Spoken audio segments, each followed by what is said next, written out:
नमस्कार, news are के खास कार्यक्रम में आपका स्वागत है और मैं हूं आपके साथ ज्योति मिश्रा।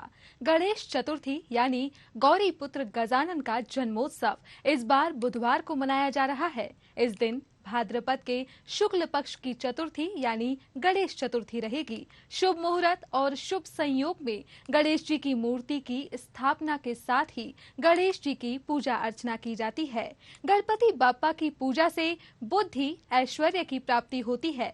मान्यता है जो बप्पा की सच्चे मन से आराधना करता है उसका बेड़ा पार हो जाता है। गणपति की उपासना से सारे संकट खत्म हो जाते हैं। आइए जानते हैं किस मुहूर्त पे बप्पा को विराजित करें और साथ ही यह भी जानेंगे कि इस दिन कौन से शुभ मुहूर्त और ग्रह नक्षत्रों के शुभ संयोग बन रहे हैं। तो हमारे साथ इस वक्त मौजूद हैं आचार्य अशोक कुमार शास्त्री जी।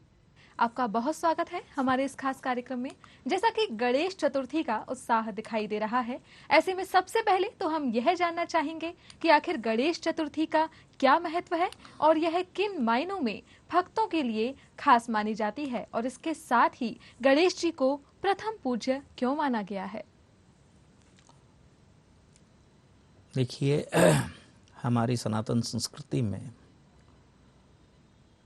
33 करोड़ देवताओं का वर्णन आता है जी। तो कोई न कोई यहाँ पर ऋषि मुनियों के रूप में, कोई परमात्मा के अनेक अवतारों के रूप में, अनेक रूप में यहाँ पर अवतरित होते रहे। लेकिन अभी इस वक्त जो बात है विघ्न विनायक भगवान श्री गणेश जी की जी। तो गणेश जी को प्रथम पूज्य क्यों माना गया। एक बार कैलाश के ऊपर भगवान शिव और पार्वती जी विराजमान थे जी। और वहां पर सब ने, देवताओं ने जाकर भगवान शंकर के सामने कहा कि प्रभु सबसे प्रथम पूज्य कौन है देवताओं में।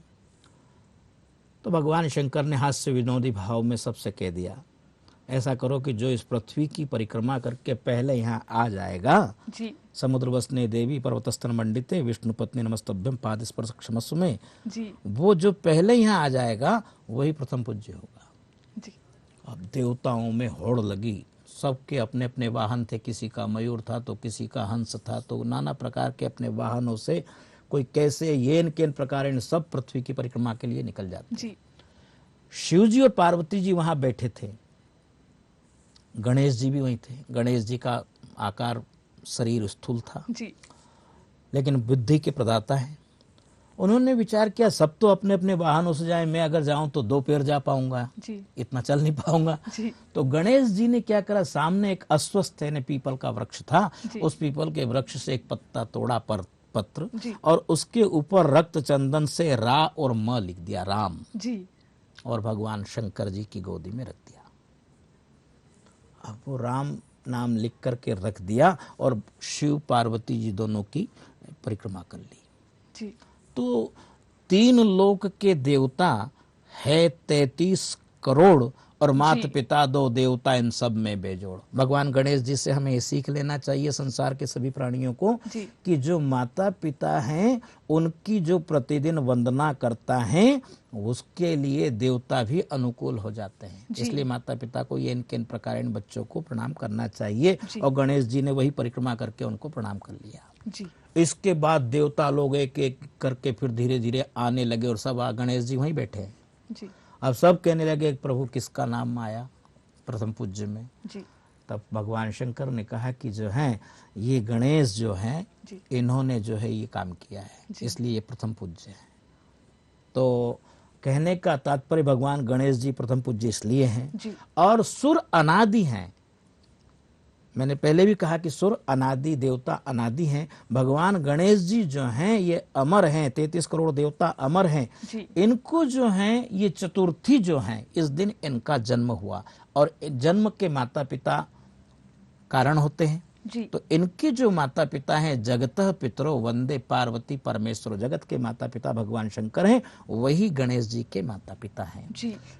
चतुर्थी को भगवान का जन्म होना, ये चारों पदार्थों को सुलभ हैं जो भक्त मन से करता है, वचन से करता है और वाणी के द्वारा जो है भगवान गणेश जी की आराधना करता है, उसके लिए अर्थ, धर्म, काम और मोक्ष सहज ही प्राप्त हो जाते हैं जी। जो इस चतुर्थी को गणेश जी का ध्यान करके भक्ति संपन्न होकर के उनकी आराधना करता है, उनके जीवन में काम, क्रोध, मद और लोभ नहीं आता है जी। इसलिए हम सबको चाहिए कि येन केन प्रकारेण भक्ति संपन्न होकर वैराग्य युक्त होकर के भगवान की आराधना करें, किसी का देखा देखी दिखावा ना करें, और जो भी छल कपट को छोड़ करके ओम गम गणपतये नमः इस पावन महामंत्र का जाप करते हुए भगवान के शरण में जाएगा, उसकी संपूर्ण मनोकामनाएं पूर्ण होती है। भगवान गणेश जी के ऊपर दुआ चढ़ाने का बड़ा महत्व है। जब तक इस धरती के ऊपर गंगा यमुना की अविरल धारा प्रवाहित होगी, जब तक शेष नाग के ऊपर ये धराधाम विराजमान रहेगा ब्रह्मांड, तब तक इस धरती के ऊपर दुआ रहेगी, और जब तक दुआ रहेगी तब तक इस धरती के ऊपर ब्रह्मांड में धर्म रहेगा। इसलिए धर्म को सुरक्षित रखने के लिए गणेश जी ने उस दुआ को चुना, और वो दुआ उनके ऊपर भक्त चढ़ाते हैं। संपूर्ण मनोकामनाओं की पूर्ति के लिए उनके ऊपर दुआ चढ़ाई जाती है जी। पंडित जी, हम आपसे यह भी जानना चाहेंगे कि आखिरकार गणेश जी को एक दंत क्यों कहा जाता है, इसके पीछे की कहानी क्या है? जी देखिए, राजहट, संतहट, बालहट जी और स्त्रीहट, ये 4 हट बड़ी विचित्र होती है जी। बिल्कुल।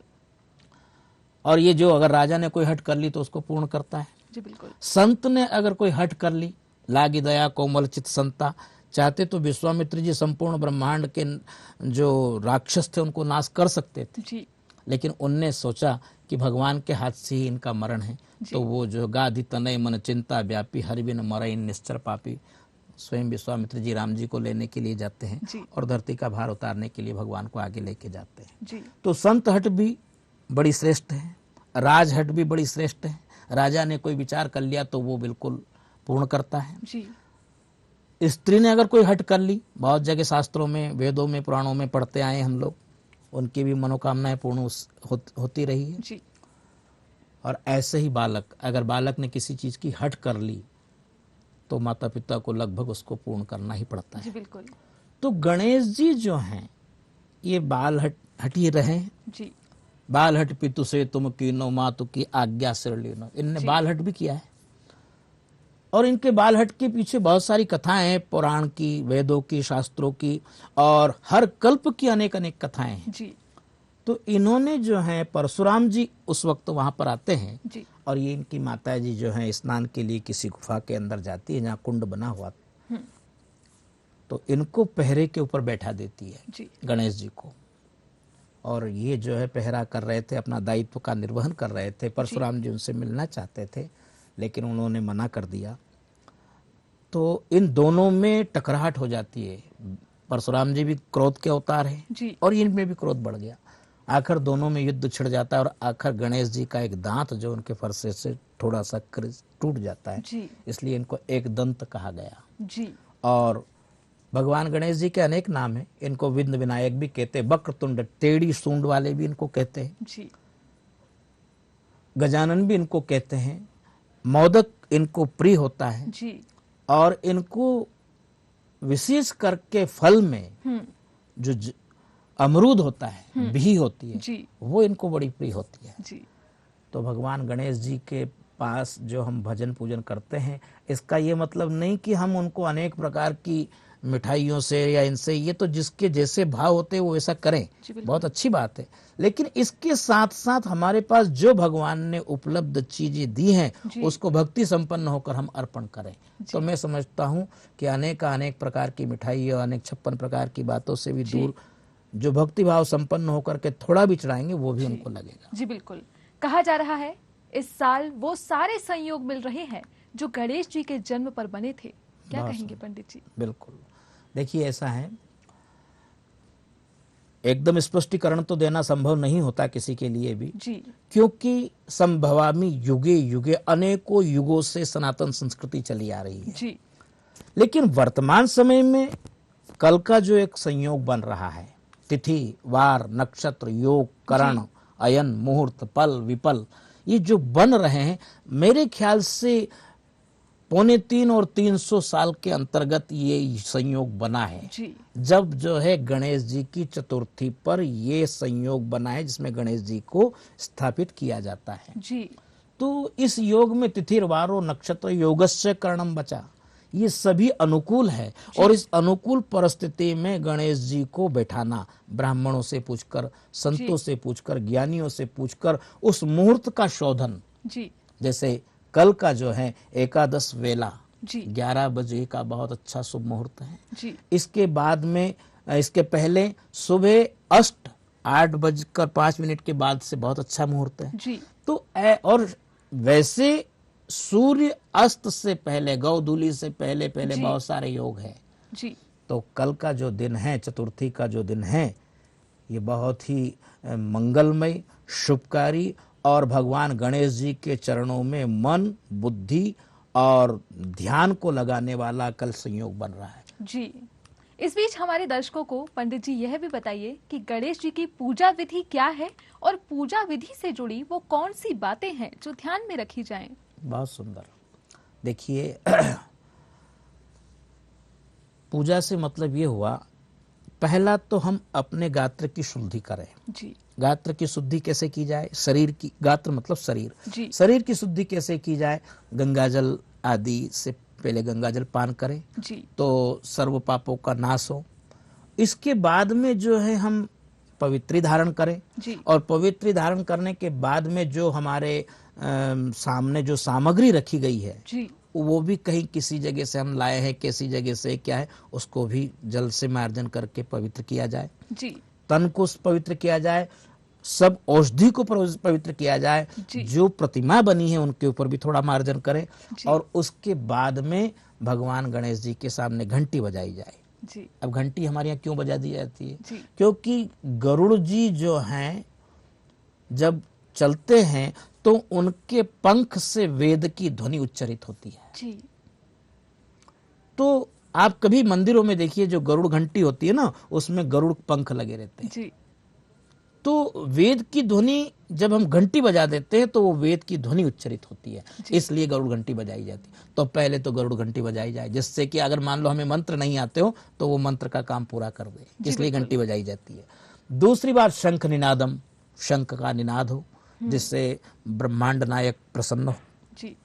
इसके बाद भगवान गणेश जी के चरण कमलों में मन स्मृति को अर्पण करें जी। चरण कमलों का ध्यान करें।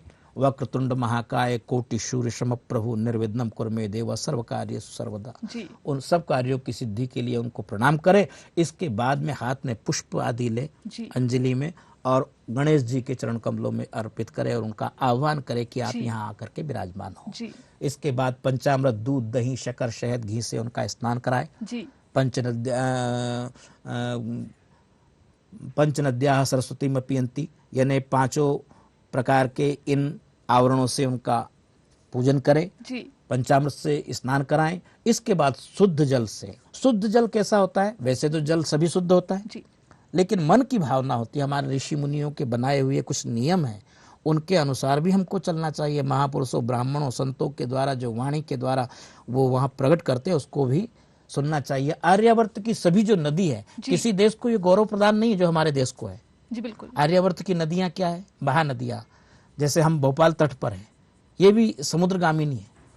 तो आर्यावर्त की नदी है काशी, कुशस्थली, माया, अवंत्योध्या, मधोपुरी, शालिग्राम, सगोकर्णो, नर्मदा च सरस्वती आगच्छन्तु सृज्यष्टा, गंगा पाप प्रणाशनी, नीलोत्पल दलश्यामा, पद्महस्ता भुजेक्षणा, आयातु यमुना देवी, कुर्मयानस्थिता सदा प्राची, सरस्वती पुण्या पयोष्णी गौतमी तथा उर्मिला चंद्रभागा च, गंडकी सरयुस्तथा वितस्थता च, विपासा च, नर्मदा च, पुनः पुनः कावेरी कौशिकी चैव गोदावरी, महानदी मंदाकिनी, वसिष्ठा च, तुंगभद्रा, शशिप्रभा, अम्रेश प्रभासश्च, नेमिषम पुष्करम तथा कुरुक्षेत्रम प्रयागम च, गंगा सागर सप्तमम।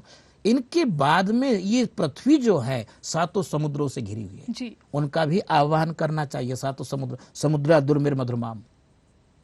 आर्यावर्त की सभी नदियों का आह्वान, गंगा आदि महापवित्र नदियों का आह्वान करें और उसके बाद उस जल से भगवान को स्नान कराएं जी। और भगवान को स्नान कराने के बाद भगवान को प्रिय उनका जो मोदक होते हैं, लड्डू होते हैं, उससे उनका भोग लगाए, नैवेद्य लगाए, उसके ऊपर दुआ चढ़ाए और उसके बाद में फल उनका प्रिय, जो भी मैंने बताया, कबीट आदि और भी बहुत सारे फल है, जो भी अपने से बने उनको अर्पण करें और भगवान के सामने फिर जो है उन कपूर दीपक आरती से उनकी पूजन पाठ करें और भक्ति संपन्न होकर के प्रसाद ग्रहण करें। जी पंडित जी, इन दिनों वो कौन से दुर्लभ और शुभ योग बन रहे हैं जो गणेशोत्सव के दौरान रहेंगे? जी देखिए, एक बात है इस वक्त जो योग बन रहा है, कल भाद्रपद के शुक्ल पक्ष की चतुर्थी तिथि है जी।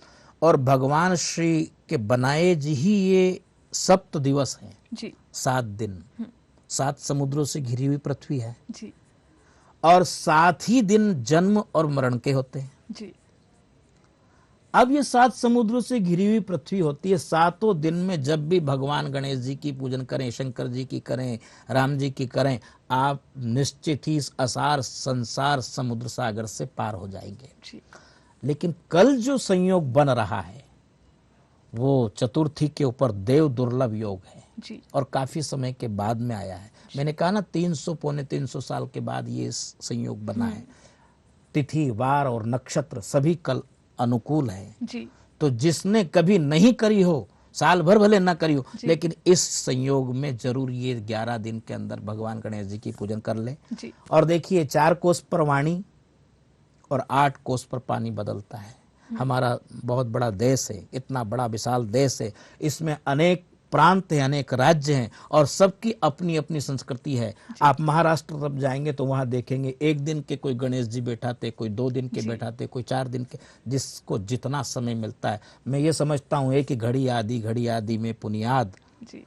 आप 1 घड़ी आदि घड़ी जो भी जितने दिन का जिससे बनता है वो करते हैं, लेकिन करते गणेश जी की आराधना है। इसलिए देव दुर्लभ योग इस वक्त बन रहा है और इस संयोग में आप लोग सुबह 8 का समय, 8:05 का, 11 बजे का और गोधूली से पहले जब भी जिसको जैसा टाइम मिले वो भगवान गणेश जी की जो है आराधना करें, स्थापना करें। जी, हमारे दर्शकों को यह भी बताइए कि आखिरकार गणेश जी को मोदक इतने पसंद क्यों हैं और इसे चढ़ाने के क्या लाभ हैं? वाह, देखिए ऐसा है, बिना स्वार्थ के दुनिया होती नहीं जी। और स्वार्थ के बसीभूत देवता भी हैं जी। क्योंकि अगर हम किसी काम को करेंगे तो उसके पीछे कोई ना कोई लक्ष्य तो होगा। जी बिल्कुल, कि हमको इस काम को करने से इस लक्ष्य की प्राप्ति होगी, ये हमारा काम पूर्ण होगा। जी।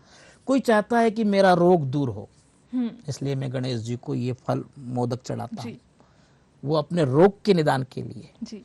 कोई ये चाहता है कि गणेश जी मुझे ऐसी बुद्धि दें कि मैं शास्त्रों का मंथन करूं, ज्ञान प्राप्त करूं, तो उसके पीछे भी उसका लक्ष्य, उसका स्वार्थ क्या है कि ज्ञान प्राप्त करूं। जी बिल्कुल।